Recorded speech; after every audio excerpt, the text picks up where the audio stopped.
Hi everyone. Thank you for joining us today at Catch Your Breath 60. Today is June 18th. We're almost at the end of June. So being aware of that, get out there and enjoy your day.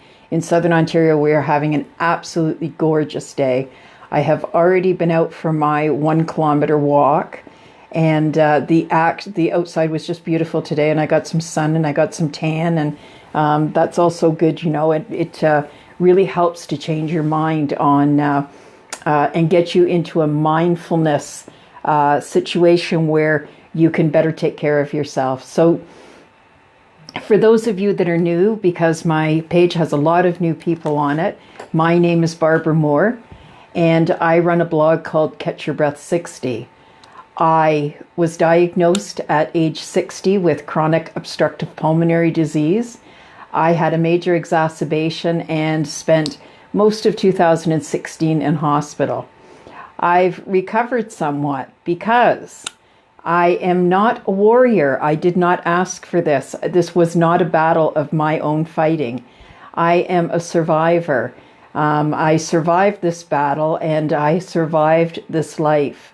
And so in that way, I want to say for sure that I am not a warrior. I did not ask for this battle, but I do fight it and I do survive it, and I survive it every day.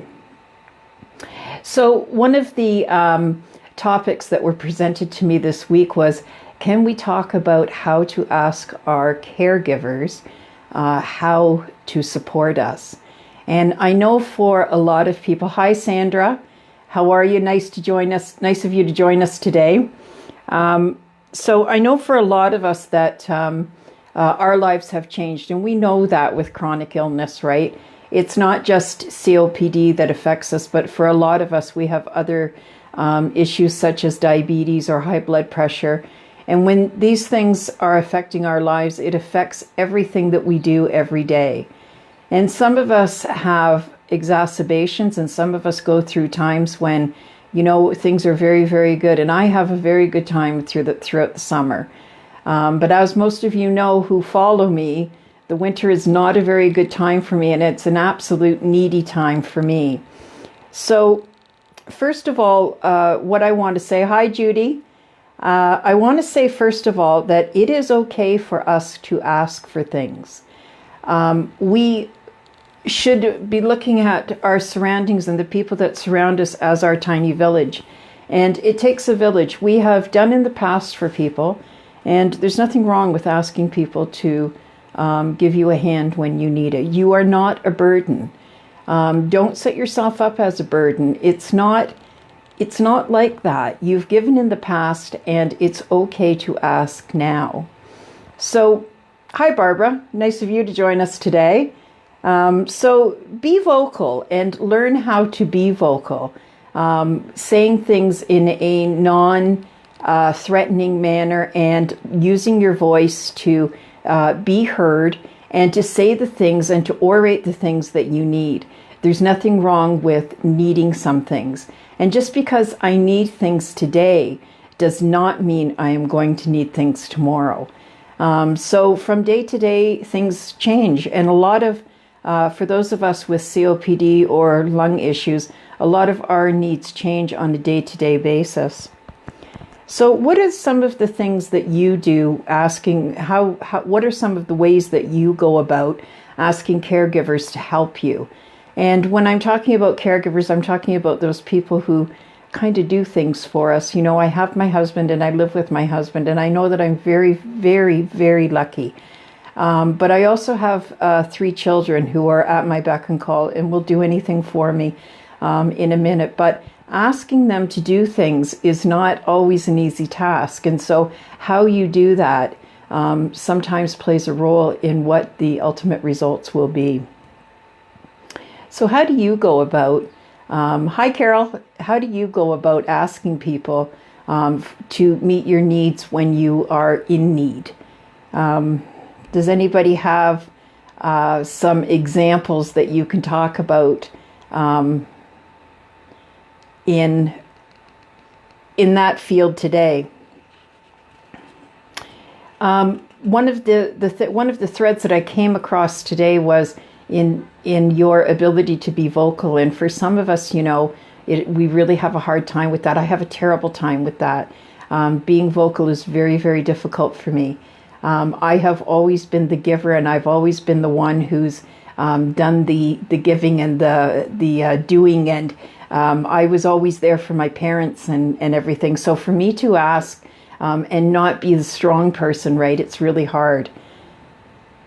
But it's okay to be vocal and not seeing yourself as a burden. Hi, Jeanette. Hi, Jackie.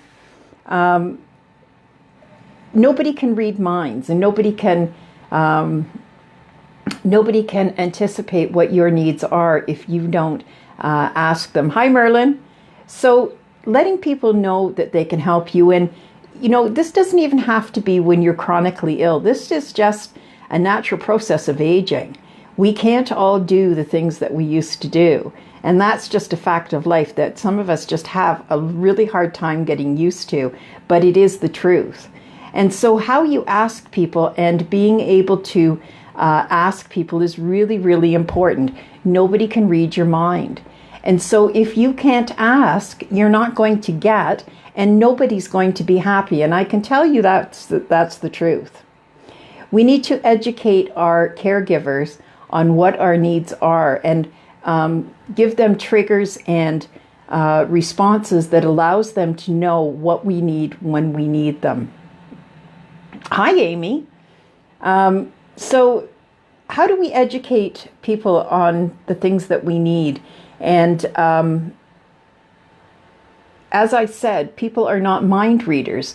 So if we're not telling them, and if we can't get these things across to them, they're probably never going to know how much we need them. And we had somebody come on last night who was talking about her needs not being met, and that her husband was unable to do the things for her that she needed to get done. And it was a very, very tragic situation. It ended up being a very tragic situation. And things don't have to be like that. We need to allow people in our lives to collaborate with us. So when we're doing things like going to support groups, or when we're going to the doctors, if we're not allowing people to collaborate with us and to come with us and be part of the conversation, they will not know enough to be part of our team. And my motto from the very beginning when I first got sick was to create a team. Of course, my daughter's a social worker, and so she set this all up for me. She was like, okay, now you need to create a team. You need to get all the doctors talking, and you need to invite your family in. And she guided me on how to do that. And before I knew it, I went the other day to the doctors, and I was sitting in the office waiting for him. Hi, Wendy. I was sitting in the office waiting for him, and he said, well, should we wait for your husband? Is he coming? And it turned out he was parking the car, and he was coming right away. So we all waited for him to come up so that he could hear what the doctor had to say. Very often what happens is I invite him to be part of my team, to collaborate with my doctor so that he can be my voice when I don't have one. And what happens is, what I mean by that, when I don't have a voice, it's because I'm intubated and I am unable to speak for myself. So my husband knows enough of what my needs are to be able to tell the doctor what I would want. And we have spoken very openly in my family about what my needs are, and all of that jazz about like when to pull the plug. But we're not going into that today, okay? I understand, Carol, that not everybody has those options, and I'm going to get to that. It is a sad thing that some people, even in their illness and what they have to go through on a day-to-day basis, really don't have a lot of support. And I know that there's a lot of people who don't have the ability or the support to help them. And I feel very badly for these people. I can't imagine what it's like for people who don't have support. I can't imagine going through this journey of COPD by myself. The one thing that we never want our caregivers to do is to tell us what we need. And this is where we come in and we draw this line of, I will tell you what my needs are because you can't possibly understand. You are not me, and you can't possibly understand what it's like to be short of breath or not be able to get to the bathroom or not be able to get out of bed in the morning, things like that. So the one thing that we don't want is we don't want people telling us what we need. And that is a poor caregiver who allows that to happen. Sometimes we have to let doctors and social workers educate our loved ones, or our village, as I call it, whatever you want to call it, those people that are around you. And as I said, I know that people, I understand, I recognize that people don't always have somebody around them to help them. And I wonder then how you manage on a day-to-day basis. How do you get your needs met? Because if you are not able to talk to your doctor, and if you're not able to talk to a social worker, how do you get the things that you need when you need them?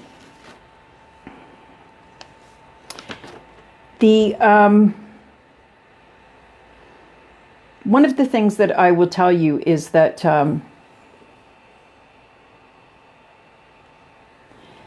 Wendy's working today. So just to let you guys know that Wendy is okay. She's fine, but she's working today, and she works every day. But she works from her home office, so she has some flexibility, right? But she can't always stay on the line. So one of the things that I recommend for taking care of your own needs is to have a journal and to write in your journal every day. And I'm very, very vocal about the journal. I think it's a necessity. I think we miss too much when we're not journaling every day. So I think most of you are doing that and writing in your journal at least once a day, hopefully once a week, whatever, and that you keep up your journal, because when we look back at the past, we can often see little things or little bits of information that are being left out or omitted, and we can often judge what's happening to ourselves as we go through our daily journal. Keep a gratitude tracker and make sure that you, when you're talking about what you're grateful for, and we should be doing this every day, whether we have something to be grateful for or not, we should always find something to be grateful for. When you start to write down the things that you are grateful for, you become more grateful, and you start to recognize the things that are really good in your life instead of all that crap that's happening in the background. We need to learn to communicate, and we need to learn to be specific about what we need. It's okay to talk about our needs. There's nothing wrong with that. We just, especially as women, right? We kind of have a feeling like, I shouldn't have needs. I should be able to meet my own needs. I should be able to do everything on my own. And it's not quite like that, right? So as we're aging, naturally aging, and as we are developing chronic illnesses and things that are kind of keeping us back, whether it's even just something like arthritis. Jackie, you have a nurse practitioner coming to your house starting on Monday. This is a great idea. So this person will check you over every week, make sure that everything's okay and on key. She will be she will make sure that if anything is going wrong, that you kind of catch it at the beginning, right? Because sometimes some of the symptoms are there's such a slow progression to the symptoms, right? That we don't always understand what's happened until we get like a week later, and then maybe it's too late. One of the ways that we can learn to take care of ourselves is to turn into ourselves and practice self-care. And we practice self-care by doing things that are mindful. We talked about this last week. Mindfulness and meditation. Did anybody, by the way, go on to Headspace and have a look at their meditation program?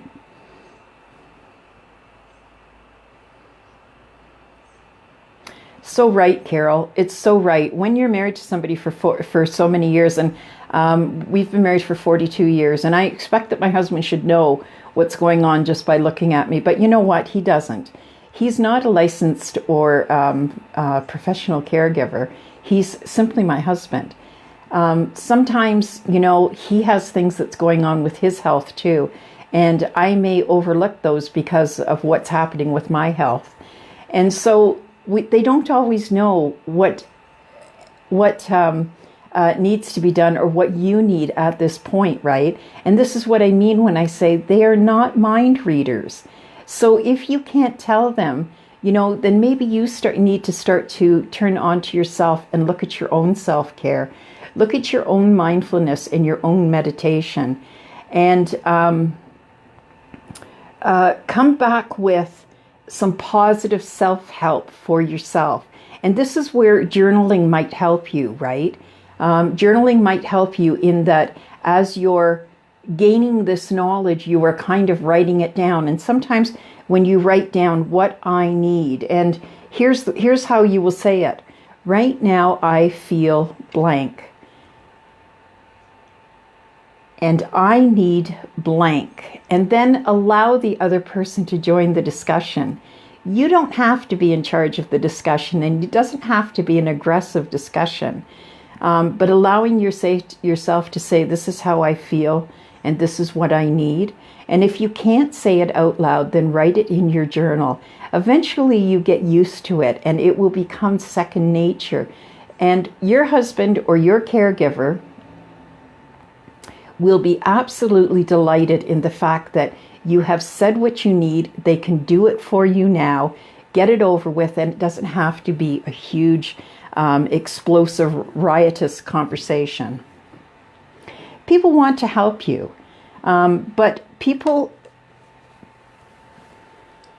when you practice self-care, you take care of yourself, and you have something left for other people. We should allow our caregivers the same thing, is allowing them to take care of themselves so that they will have something left over. And in fact, we should be encouraging caregivers to take care of themselves so that they'll have something left to give back to you. Otherwise, there's nothing left for you.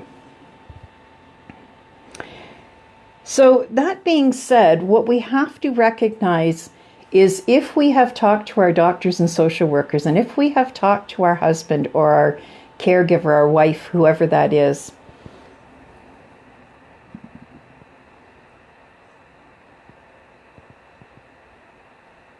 it's true, Carol. So Carol says, I talked to my husband last week, and I told him I resented that he could come and go as he pleased and that I can't. And it opened up a whole conversation. So how did that feel, Carol, when you got that out and you got that out in the open? And yes, I very much feel the same way that you do. I resent the fact that I had the best car in the family and my husband is now driving it. And there's my son. I resent that he's driving my car. I can no longer drive the car, but that's not the issue. The issue is that he's free to come and go as he pleases, and he can drive the car. And yes, I do resent him, and I get you on that one, Carol. So how did that conversation go? I can imagine that was like, he must have been blown away when he heard that. I'm sure that my husband will, when I tell him the same thing tonight, right? And I say to my husband, you spend too much money. Hi, Pat. I say to him, you spend too much money, you go out too much, you buy too many things. And he says, I'm only buying stuff for the house. I know, but you get to buy it and I don't now. So, so I bet that was a great conversation opener, Carol. And I'm sure that your husband was really surprised, your caregiver would be really surprised to hear these things like, oh my God, I had no idea that you resented me for what I could still do. I thought you were happy. And yes, we are happy. We are happy that you can still do those things. But at the same time, I bet you're going to be a bit surprised at the result of that. But of course he understands, because he knows that you can't do these things, and he sees the things that you can't do. And, I've always been a homebody. And so everybody assumes that it's okay for me to stay home. Mom will just stay home. Don't worry about it, right? And yes, for the most part, I will be happy to stay home. But sometimes I would like to go, and sometimes I don't say enough that, I would like to do this or I would like to do that. One thing that we must recognize, though, when we're talking about our needs and we're orating what we need and so forth, we need to know the difference between, hi, Pat, we need to know the difference between what is normal and what is abuse. And I read a very sad statement last night by somebody who said that they had to eventually leave their husband, and because they were afraid that that he was going to hurt them, or that they weren't going to be able to help him. And sometimes we have to recognize this. This is a very sad thing. For me, it is very sad to understand that you live with somebody for 30 or 40 years, and then all of a sudden you get sick, and then they won't take care of you. And that's the saddest thing that I can ever imagine happening. But we have to recognize abuse for what it is. Abuse is somebody who listens to the doctor but won't do what is asked of them. They won't conform. They won't help you. Nothing is changing, and your situation is getting worse. And it doesn't always have to be physical abuse. Sometimes it's emotional abuse too, right? And in my experience, there's physical abuse, there's sexual abuse, and there's emotional abuse. And each one of them are as bad as the last one. And don't overlook the fact that if you are being emotionally abused, that you need to remove yourself from the situation. And this comes under health, self-care. So do what you need to take care of yourself. But if you need to remove yourself from the situation, you need to do that. And you need to find people, line up people who can help you do that. And you're right, Sandra, abuse does come in many forms. So sexual, physical, emotional.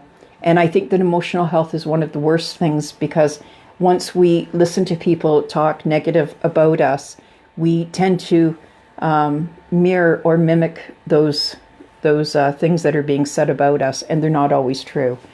So if you feel that you are a victim here, and if you feel that you are being abused, certainly reach out to somebody. I'm always here. I'm only a text away, and everybody knows my email address is public, and you can catch me at Catch Your Breath.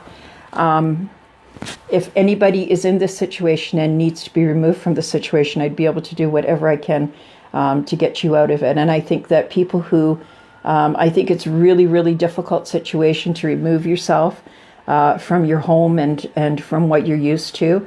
But sometimes it's the best thing that you can do for yourself. And the situation is volatile, but only for a few minutes. And then once it's over, you'd be so glad. You would be so glad that you did it, and you'd be able to live peacefully for the rest of your life. So, Pat, you said, I have the best husband. He's so sweet and caring, and I'm so lucky. Do you tell him that? Carol, do you tell him that? Judy, do you tell him that? Because part of his self-care is hearing you say, I am so lucky to have you, and I'm so happy that you do the things for me that you do. And so if you're not telling your spouse or your caregiver that, if you're not allowing them their own self-care, then you're kind of defeating the purpose of having caregivers, right?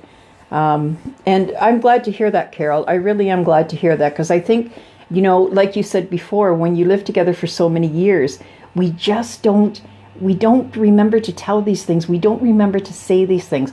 Pat, why don't you tell him? Why don't you get off the tea time today and figure out a way to tell him? My husband, for many, many years while we were both working and raising our family, and you know how stressful, everybody knows how stressful that is. I had 3 kids in 3 years. And so he used to leave me notes on the newspaper every morning. He would bring the newspaper in, and he would leave me a little note so that I, whatever, have a great day, honey. I love you, And every one of my son's girlfriends or every one of my daughter's boyfriends always commented about it. And they still comment about, remember when Papa used to leave you messages every day? And, it was just part of our life. And some of them I still have. Some of them I've kept. Unfortunately, some of them I let go in the garbage, and I didn't pay as much attention as I should have, but those are one of the things that we always come back to, So sometimes if you can't say it, write it down and leave it where he's going to find it. It's absolutely fabulous, right? So Carol said this today, and I'm going to finish on this note. Refuse to play the victim. Do not be a victim. You are not a victim. Refuse to quit. We have to keep going on. We have to keep going. Sometimes, though, we just can't do it by ourselves, and we need help to get to where we're going. Learn how to ask for somebody to help you, and if it can't be immediate family, and caregivers aren't always immediate family, sometimes caregivers are just the people that come into our lives that are willing to help us. And we have to be willing to let those people help us. If we impede and stop people from helping us, we don't allow them to do the things that they need to do to make themselves feel better. Sometimes it's a neighbor, sometimes it's a niece, sometimes it's a nephew. Who knows who it's going to be that's going to walk into your life and say, how can I help you? Please allow them to do that. You are not a warrior. You are a survivor of this life. And you and I are surviving this life by asking our caregivers to help us, by finding people who will help us, and by getting things done that need to be done. Join a support group. Go online. Go to COPD, Exercise to Healthy Living. They're going to help you to keep your life going, and they're going to get on your ass every day to make sure that you're exercising, eating properly, and doing the things that you need to do to take care of yourself for your health. Only you can do this. So when you need something, ask a caregiver. Be open, be honest, and make sure that you tell people how you feel and what you need. And if you can't do that, then email me and I'll walk you through it, because I am the master at that. Thank you today for joining us at Tea Time Tuesday.